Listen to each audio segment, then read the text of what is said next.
So today I want to talk a little bit about what we do here at Endeavor and basically using progressions for one leg stiff-legged deadlifts. The first progression that we always use, and it's also in our warm-up, is what we would call an inverted reach. Some people call it a one-leg reaching inverted reach. We just call it inverted reach for whatever reason. But basically all we're looking for is keeping a soft knee and just telling the athlete to basically reach their heels straight back as they reach their arms out. Some things that you may run into is that people can't always get into that hip. They may have stiff external rotators, glutes. They may have some kind of impingement which makes them kind of open up. They may be pretty stiff in their low back because a lot of times hockey guys are going to be basically heavily extended. So you may end up seeing things where they're very extended here, and a lot of times it's about clearing out things in your assessment. So you may notice maybe their active straight leg raise is pretty bad. They may have some pretty bad core stability.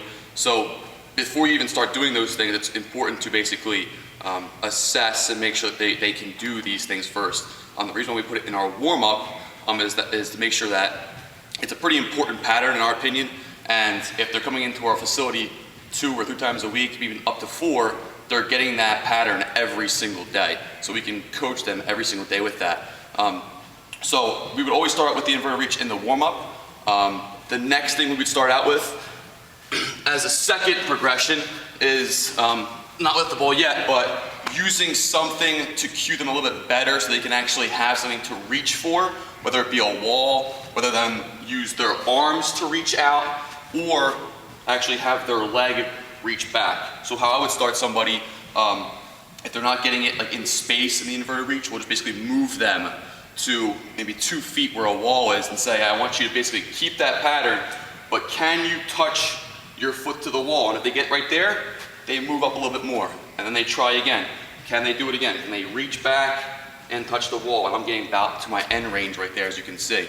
If that's a little bit unstable, what we can actually do is give them some kind of resistance to hold. This is only a 1 kilo ball, but we may give them a 2 or 3 kilo. And that resistance may give them a little bit more force or resistance so that they can actually get more stiffness and more core stability so they can actually reach back. And I've seen that clear up like that with just a 2 to 3 kilo ball. So those are the first 2 to 3 progressions we would use. So after we've used the bodyweight progressions that we use against the wall or on the turf, the next thing we'll do before we go into a loaded movement with dumbbells or kettlebells is using the cable as a way to still teach that single leg deadlift. So what the cable kind of does is it almost forces you to reactively reach back into your hips because it's trying to pull you forward. It's almost trying to pull you into the wrong movement, and your body has to counteract that by reaching back farther. So you just use a light cable, maybe from anywhere from 10 to 15 pounds. Just tell them basically the same thing. Focus on keeping your knees soft, and don't worry so much about the front arm. Worry about the back leg reaching back at the same time. Once we go and they can master that, we're going to actually add load to it.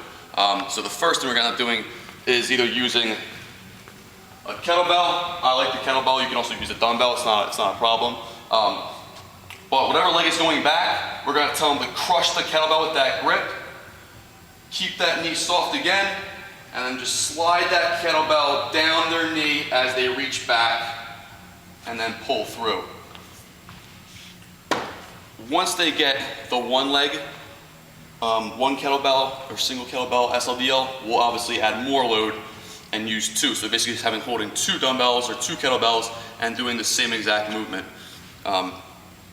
So the progressions basically are bodyweight inverted reach, bodyweight reaching to a wall with their hands or their legs, add resistance with either a med ball, then the cable, and then actually into the lift.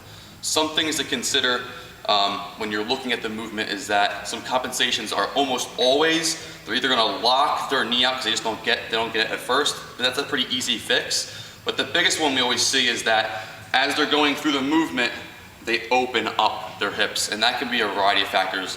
I mentioned in the first video they can have pretty stiff or a stiffness imbalance in their hips, which causes them, as they go through that degree of flexion, to open up.